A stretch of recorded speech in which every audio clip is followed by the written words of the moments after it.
bem-vindos a mais um TV Pet Show. E olha, vocês que nos acompanham há quase 2 anos, não é porque eu amo esse programa não, mas ele hoje está incrível. Confere só o que a gente preparou. Temos uma entrevista com o Dr. Maurício Fontelli sobre a prevenção do câncer de mama em cadelas e gatas. Você não pode perder a matéria especial que fizemos no Zoológico de Fortaleza. Tem as aventuras do repórter Fuinha e tem também Meu Pet é Lindo. Tudo isso é daqui a pouquinho, não sai daí.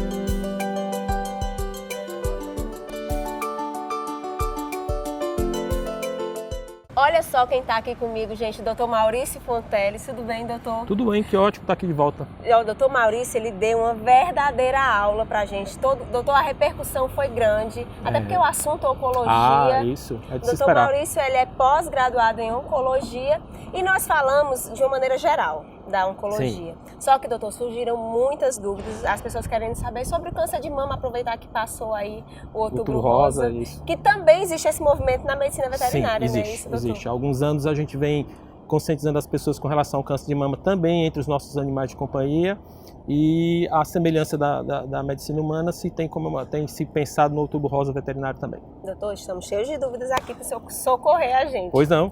A primeira curiosidade, muita gente pergunta, a maior incidência é em cadelas ou em gatas? Na realidade, a gente tem uma incidência maior em cadelas, né? Acredita-se que a incidência maior em cadelas, ela se dá pelo fato das gatas serem castradas normalmente mais frequentemente do que as cadelas. E como a castração, a gente vai já discursar sobre isso, ela é um fator preventivo para o câncer de mama, então a gente tem observado que o câncer de mama nas cadelas é mais frequente, talvez por esse motivo, e com uma pequena diferença, na cadela é mais frequente, mas na gata o câncer de mama é muito mais agressivo. Ele é um câncer muito mais maligno, muito mais perigoso do que na cadela. Tem essa característica, exatamente. Quando você tem câncer de mama em gata, normalmente é um câncer de mama com progressão muito mais agressiva do que na cadela. Então, acho que na cadela é mais fácil a cura, resumindo? Sim, na cadela, ela, por ser tumores de característica um pouco menos agressiva, os protocolos de tratamento são com prognóstico mais positivo do que nas gatas. Doutor, a gente costuma muito comparar aqui a medicina humana com a veterinária, acho que está cada vez mais parecido. Isso. Aí, no caso da prevenção, em casa, eu posso ver com a minha cadela, eu já posso ter um olhar mais clínico para poder levar, ou a prevenção é feita só no veterinário? Não, eu acho que a prevenção parte de casa, né? Apesar de que o papel do profissional é muito importante, mas o primeiro sinal, aquela primeira manifestação, normalmente se dá pelo contato dos tutores com seus animais. Qualquer aumento de volume na região das mamas, tanto de gatas como de cadelas, que aparentemente às vezes passa desapercebido, por exemplo, eu vi um pequeno nódulo na mama da cadela ou da gata, mas é muito pequenininho. Na realidade, esse é o primeiro sinal de alerta aos tutores. Apareceu qualquer manifestação de aumento de volume na mama, já é um indicativo a ser levado ao veterinário, e a partir daí vai se tomar os protocolos de avaliação dessas formações nodulares. Uma pequena observação, as gatas e as cadelas não castradas, os tutores têm que ter mais cuidado. Aquelas que são castradas, a atenção é um pouco menor. Não castrou, observação redobrada. Mas de qualquer forma, tem que ter sempre essa atenção. Sim, sempre essa atenção. Agora, quanto mais tarde você castrar a cadela, maior o risco de tumores mamários, então a atenção é maior, né? Aqueles animais que foram castrados muito precocemente, a atenção é mais relaxada. Aproveitando que o senhor falou em castração, então o senhor pode afirmar que castração é a melhor prevenção? A castração, baseado no que a gente tem observado pela incidência de tumores de mamas em cadelas e em gatas, a gente tem observado que a melhor conduta a ser tomada é a castração precoce, porque ela faz diferença sim. A gente tem estudos que demonstram que o fato de você tirar a atividade hormonal desses animais precocemente diminui o estímulo sobre a mama e isso previne o aparecimento de tumores mamários. Lembrando, isso não exclui, né? O paciente castrado, ele não significa que ele não vai ter, mas isso diminui muito a incidência, diminui a incidência consideravelmente, o que nos indica a castração precoce. Entre as cadelas e gatas, o ideal é que seja feita a castração antes do segundo cio, né? Alguns autores avaliam que é melhor antes do primeiro cio e alguns autores acham que entre o primeiro e o segundo cio. Então, no máximo, até antes do segundo cio desses animais, esses animais devem ser submetidos à castração. Entendi. Doutor, e se infelizmente chegar a ser diagnosticado, como é que deve proceder? Do mesmo jeito dos humanos? Químio, tudo? Sim, a terapêutica do câncer na cadela e na gata segue mais ou menos os mesmos protocolos humanos, né? Apesar de que na medicina humana você tem mais recursos. Mas basicamente é essa, avaliação, diagnóstico precoce, e esse diagnóstico precoce e avaliação precoce é que vão determinar se o melhor caminho é cirurgia, ou só a quimioterapia, ou os dois consorciados.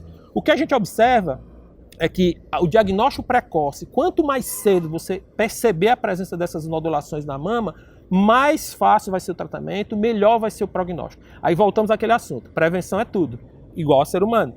Então, se você tiver a percepção de ver um pequeno nódulo que às vezes passa desapercebido, mas é só um pequeno nódulo, não interessa. Fez um bom diagnóstico e precoce, normalmente esses mais ficam curados, às vezes com pequena intervenção cirúrgica, às vezes procedimentos menos invasivos. Diagnósticos tardios complicam o prognóstico e complicam também o tratamento. Entendi, doutor. Da outra vez eu perguntei, mas novamente a gente recebeu muitas perguntas sobre isso. Acho que é uma curiosidade geral. Anticoncepcional. Faz toda a diferença. Estudos têm mostrado que o uso de contraceptivos hormonais, né, tanto em gatas como em cadelas, aumenta a incidência de tumores mamários. Isso já é uma coisa meio que consenso entre os veterinários, e é tanto que essas drogas vêm entrando em desuso no consumo entre os veterinários. Até que surjam drogas mais modernas, menos agressivas para a proliferação mamária, a gente contraindica o uso de progestagem, porque existem trabalhos que mostram que os progestágenos podem ser indutores de neoplasias mamárias. Olha, gente, é o que eu sempre digo, quando o doutor Maurício vem aqui, é uma verdadeira aula. Eu queria perguntar muito mais coisas e eu já vou aqui deixando ele se comprometendo para voltar, porque surgem muitas dúvidas, doutor. Sim, e é uma coisa que está muito no nosso convívio do dia a dia, né? Quem não conhece uma pessoa que teve câncer de mama... Agora, lembrando, a gente deixa muito claro para todos os tutores, é que nunca se esqueça, a prevenção começa em casa, na identificação dos patógenos de mama, nódulos, crescimentos anormais, uma coisa diferente do que está acostumado, e levar o seu veterinário. Leva o seu veterinário, a sua clínica de confiança, aquele veterinário que te acompanha. E se for necessário, esse veterinário não se sentir habilitado, ele vai encaminhar para um oncologista. Mas nunca se esqueça, o seu veterinário, a sua clínica é que pode lhe dar toda a orientação segura para que você possa proceder junto ao seu animalzinho tão amado. Doutor, mais uma vez, muitíssimo obrigada. Vocês viram que matéria importante, gente? É sempre melhor prevenir do que remediar. E nesse caso, a melhor opção é sempre a castração. Agora, mudando o assunto, mas continuando nesse clima especial, nós vamos lá para o Zoológico de Fortaleza. Confere essa matéria, que linda!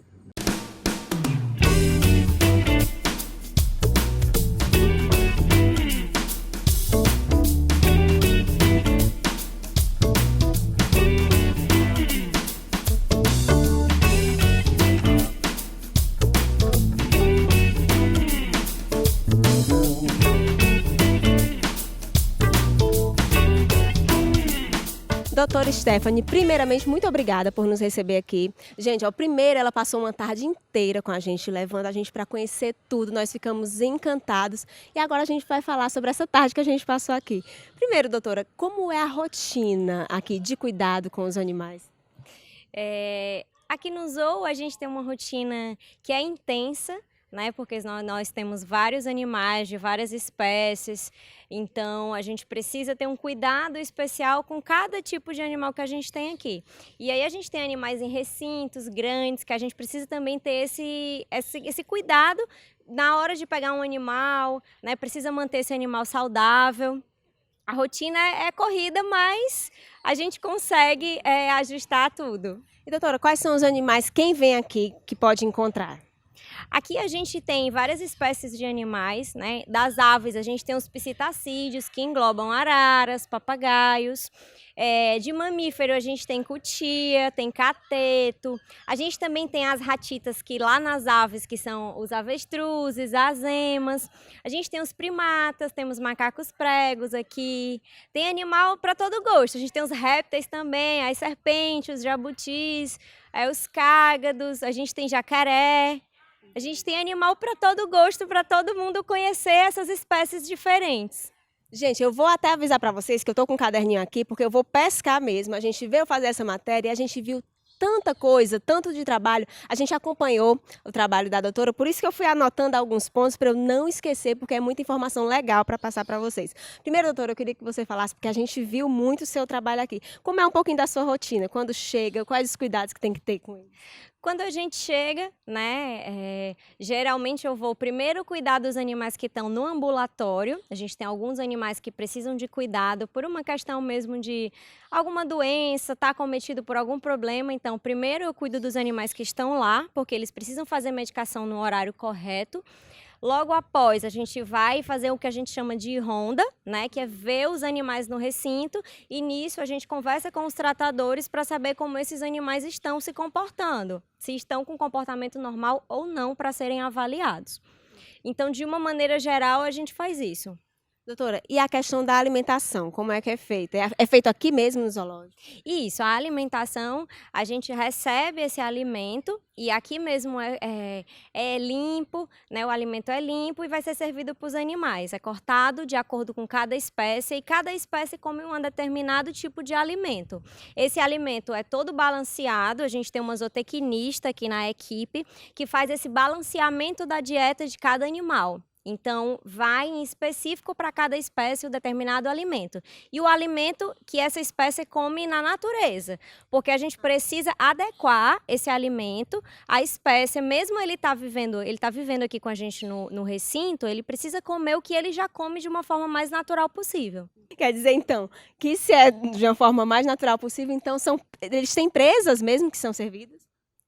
Isso. Alguns animais carnívoros, né, demandam essa questão de comer o alimento que ele come na natureza, e aí a gente tenta, de uma certa forma, respeitando todas as leis, né, que regem a gente aqui no zoo, e o animal é alimentado nessa tentativa de adequar para a natureza, de trazer o mais próximo do natural possível. Entendi. Gente, olha, enquanto a gente estava passeando aqui, conhecendo tudo, você falou uma frase que eu achei muito interessante, eu anotei aqui para não esquecer, eu queria que você explicasse.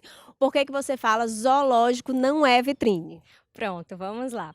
Zoológico não é vitrine porque os animais não estão aqui para serem expostos o tempo todo quando eu quiser. Então, eu cheguei, eu quero ver a cobra. A cobra, ela pode estar no local que a gente chama que é o local que ela está protegida. Todos os recintos, você vai prestar atenção, existe um ponto de fuga para esse animal. Então, esse animal, se ele não quiser aparecer, ele vai estar no ponto de fuga. Então, o que a gente sempre diz é, vem outro dia, né? Veio hoje, não conseguiu ver, amanhã você vem de novo, vem no próximo final de semana, que talvez você consiga ver o bicho. Então, os animais, eles estão aqui para a gente... Existe um trabalho de educação ambiental que é feito no zoológico, mas os animais, eles precisam ter a biologia dele respeitada. Então, se é um bicho noturno, quando eu chego aqui de dia, às vezes o bicho pode estar dormindo, né, no ponto de fuga dele e eu não consiga vê-lo. Mas pode ser que no outro dia ele esteja lá. Então, por isso que é importante falar, porque eu acho que às vezes muita gente fala que não eram para estar aqui, mas aqueles estão sendo cuidados. De uma certa forma, eles não têm como voltar, né, doutora? Isso. Os animais que a gente tem no zoológico são animais que não vão mais voltar para a natureza, por uma série de consequências. Então, a gente tem um exemplo que vocês até passaram no recinto, que é o recinto dos marianos, né, que são aves de rapina, que nenhum dos 4 que estão aqui com a gente, eles conseguem mais voar, porque eles tiveram as asas amputadas, então eles não retornam mais para a natureza. Eles, por esse motivo. Então, eles estão aqui com a gente, sendo bem cuidado e mantido aqui com a gente. Aí, nesse caso, você falou, eles tiveram as aves amputadas, as asas, né? Como é que chega? Eles chegam aqui através de quê? Foi recolhido por tráfico? Como foi que eles chegaram aqui? Já chegaram assim? Isso, é uma história antiga, a deles, né? Mas, de uma maneira geral, os animais que chegam para o zoológico, eles vêm de apreensão com a polícia, ou vêm de apreensão de IBAMA, né? Vêm dos os órgãos responsáveis, os órgãos ambientais responsáveis. Então, eles chegam nessa demanda, né? São animais que não vão mais voltar, e o que é que a gente pode fazer por eles, né? E a gente os mantém aqui cuidando deles.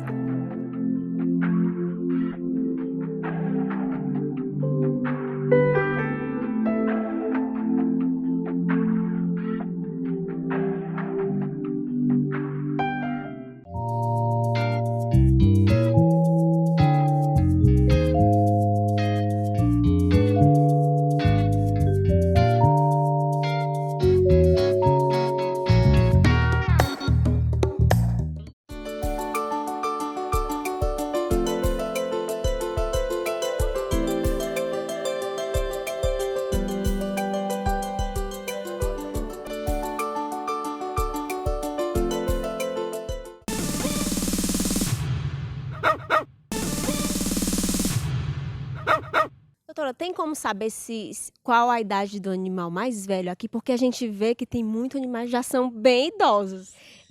Aqui os animais são bem antigos, né? O parque tem um tempo aí de chão. A gente tem o casal de urubu-reis, que a gente tem aqui, eu acredito que eles estejam aí em torno dos seus 25, 27 anos. As emas também já têm uma idade bem avançada. A maioria dos animais aqui já tem uma idade bem avançada.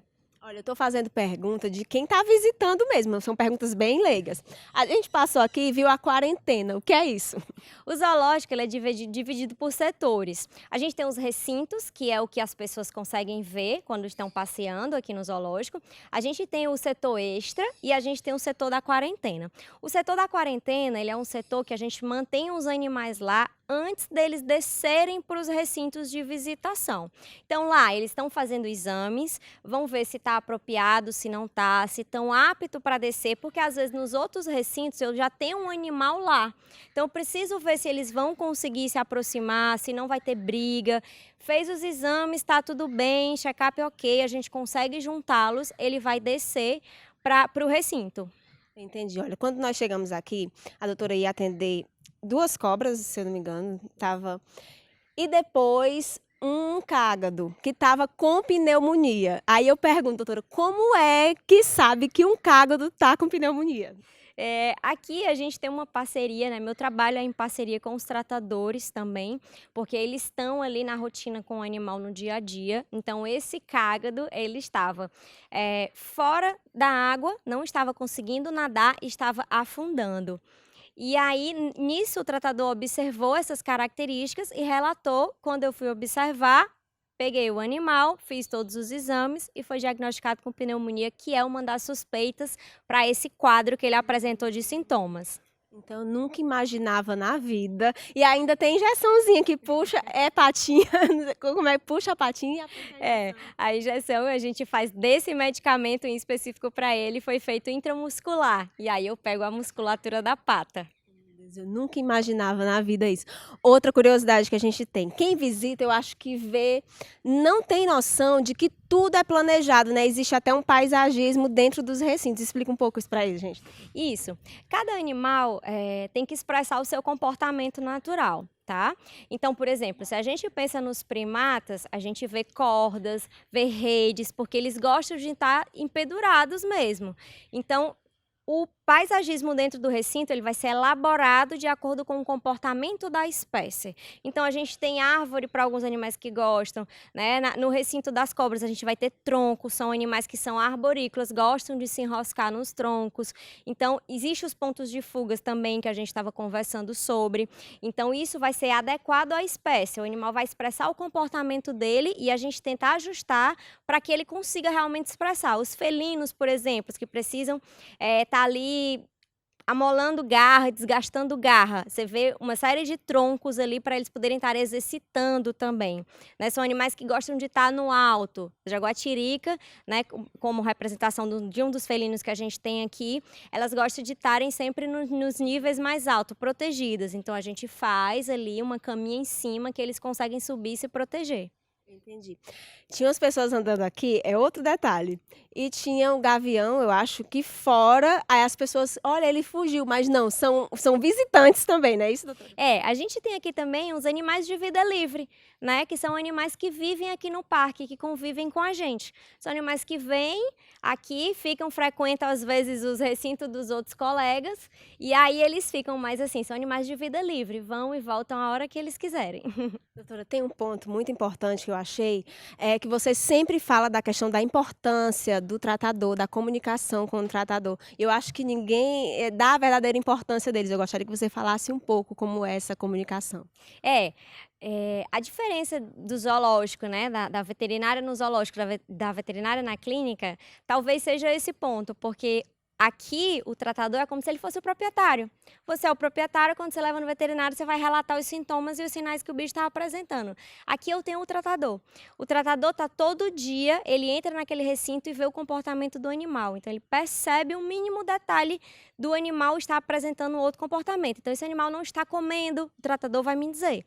A comida hoje ele não quis, ele não está expressando o comportamento que ele expressa, ele não está conseguindo subir, ele está mancando. Então, ele me passa esse feedback, esse retorno do que o animal está apresentando. E aí eu vou no recinto e converso com ele, né? O porquê que está acontecendo, porque aí a gente ajusta, manejo, ou então ele vai para o ambulatório, que aí vai fazer o tratamento clínico dele lá. Entendi. Doutora, além dos animais, aqui é um espaço enorme. Tem o horto também, né? Então, quer dizer, as pessoas podem fazer várias atividades, até piquenique, vem escolas aqui. Como é que é essa rotina, assim, das visitações? O que é que tem para ver aqui, além também dos animais? Isso, a gente tem, saindo dos recintos dos animais, a gente tem um outro lado, que é o horto, né? E lá as pessoas têm parquinho para as crianças, lá as pessoas conseguem ver um pouco das árvores, identificação de árvore, das plantas, que são as plantas que a gente usa até para própria Fortaleza, né? Nas praças, as plantas são produzidas aqui. Então, as plantas também, além dos animais, elas têm um cuidado especial, né? Então, lá ela tem o berçário das plantas, tem toda uma criação. Então, também tem esse lado. Aqui também as pessoas vêm, fazem piquenique aqui com as crianças. Então, é bem gostoso, é um passeio bem gostoso.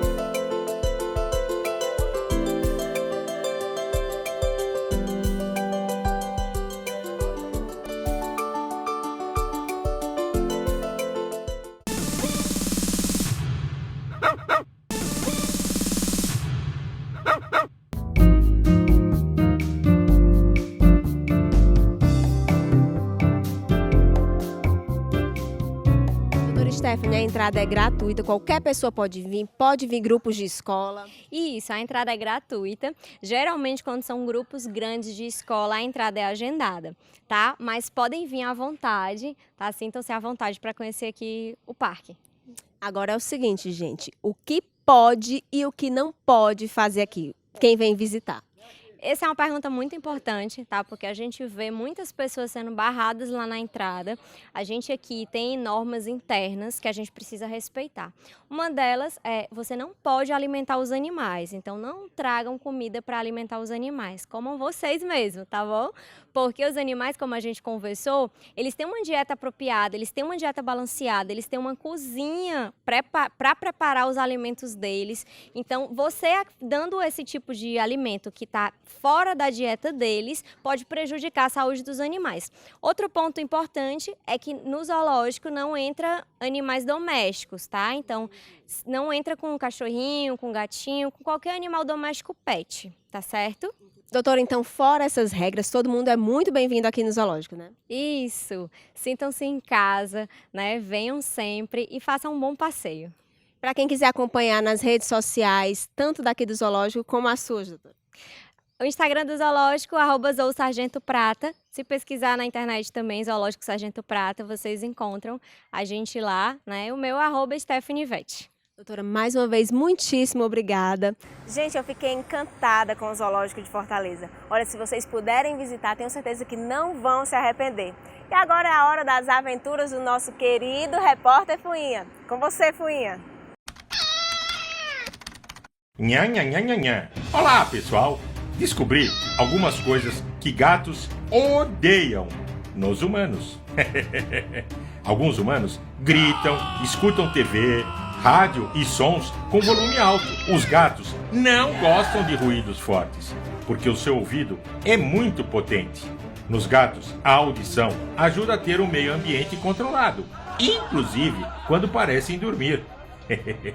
Por isso, se quiser ter gatos felizes, controle gritos e o volume da música. Fucei e aprendi também que gatos odeiam que humanos não sejam limpos como eles. Querem sua caixinha de areia sempre impecável. E como não podem fazer a faxina sozinhos, odeiam seres humanos que não o façam. Nha, nha, nha. Atenção! Muitos gatos não gostam que os peguem muito. Para os felinos, o contato físico é uma forma de domínio. Carícias só quando eles querem. E não quando os humanos desejarem. Nha, nha.